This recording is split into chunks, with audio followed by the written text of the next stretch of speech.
राम राम। आज हम श्रीमद् भगवत गीता के अध्याय 5 कर्म संन्यास योग का श्लोक 19 देखते हैं। पहला चरण ई, छोटी ई है, लंबा नहीं खींचना है। ह पे दो मात्रा हई, व में अ मिक्स करेंगे, ई हई व।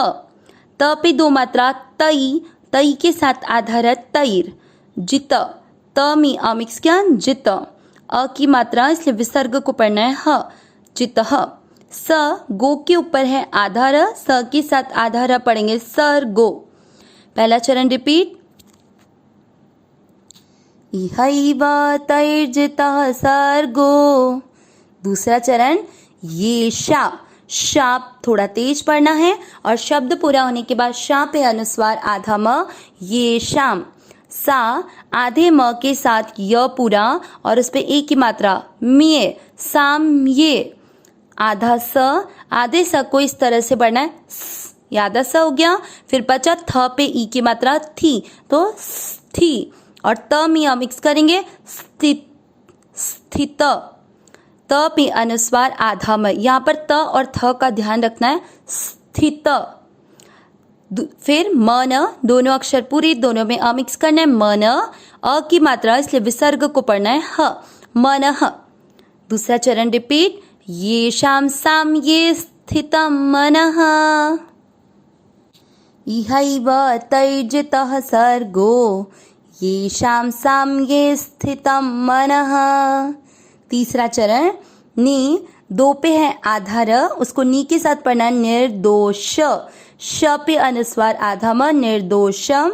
ही की मात्रा छोटी है, स म दोनों अक्षर पूरे, म पे अनुस्वार आधा म, समम। फिर है ब्र, ब्र का अर्थ होता है ब आधा और र पूरा। फिर ह आधा है और ह के अंदर म पूरा है, तो आपको इसको कैसे पढ़ना है, ब्रह्म, म में अ मिक्स किया, ब्रह्म।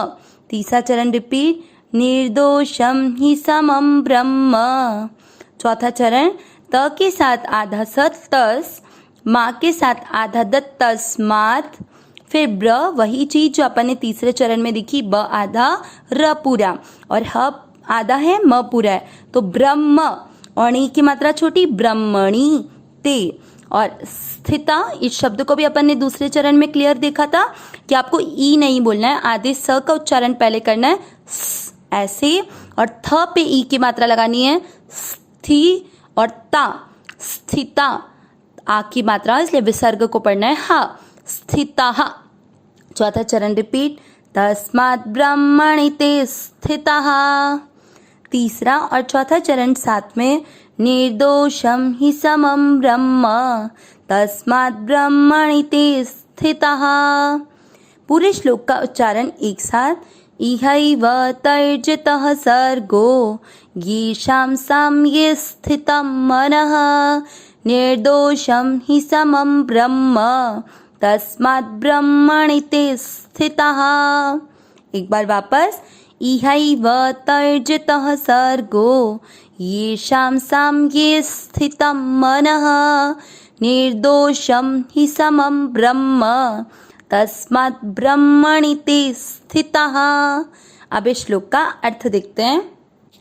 भगवान ने इससे पिछले श्लोक 18 में बताया था कि ज्ञान के द्वारा जिनका अज्ञान नष्ट हो चुका है, वो ज्ञानी महापुरुष सभी में समान दृष्टि से देखते हैं, चाहे वो कुत्ता हो, चाहे वो गाय हो, चाहे वो चांडाल हो, चाहे वो हाथी हो, चाहे कितने ही विद्वान ब्राह्मण हो, पंडित जन हो, कुछ भी हो, सब में वे समान रूप से एक ही दृष्टि से परमात्मा स्वरूप को देखते हैं।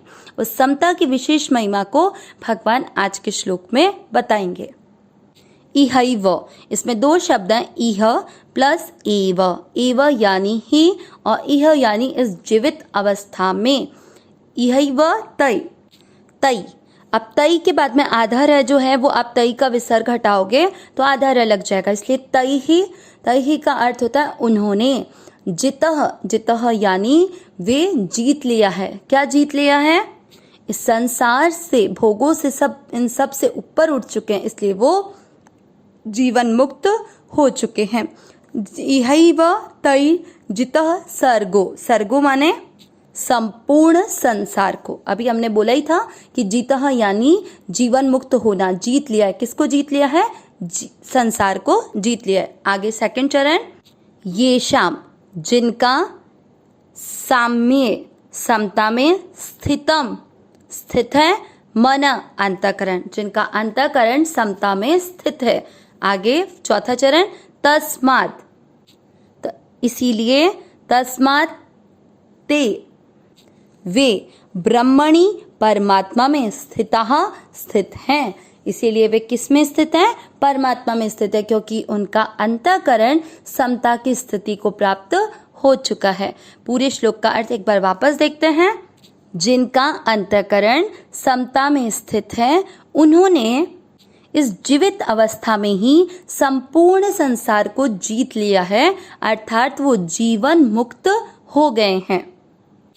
वो जीवन मुक्त क्यों हो गए हैं, इसको इसी श्लोक के भगवान ने तीसरे चरण में बताया।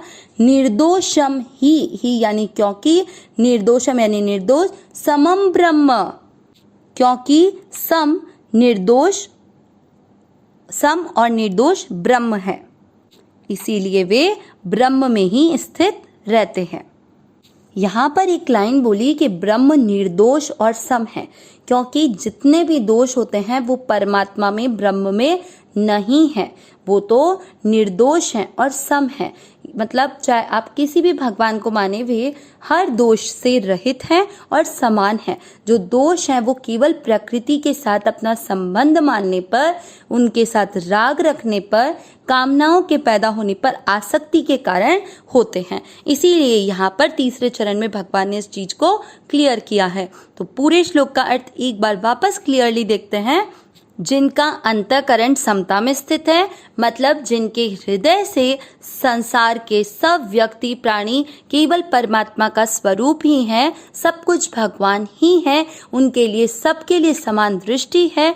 उन्होंने जीते जी इस संसार को जीत लिया है, अर्थात वे जीवन मुक्त हो गए हैं। क्योंकि भगवान कैसे हैं? क्योंकि ब्रह्म निर्दोष और सम है, क्योंकि उनकी दृष्टि में किसी का भी कोई दोष अगर उसको दृष्टिगोचर भी होता है तो उनके लिए वो क्या है कि वो दोष केवल इस प्रकृति के कारण आया। परमात्मा तो निर्दोष ही है और परमात्मा सम है। इसीलिए इस संसार के लोगों की दोष की तरफ दृष्टि जाने के बजाय जीवन मुक्त महापुरुष केवल उन्हें परमात्मा का स्वरूप समझते हैं। इसीलिए वे हर समय किसमें स्थित रहते हैं? इसीलिए वे हर समय ब्रह्म में ही स्थित रहते हैं। अविनाशी सहज सुख राशि, हे नाथ, हे मेरे नाथ, मैं आपको भूलो नहीं। नारायण नारायण नारायण नारायण।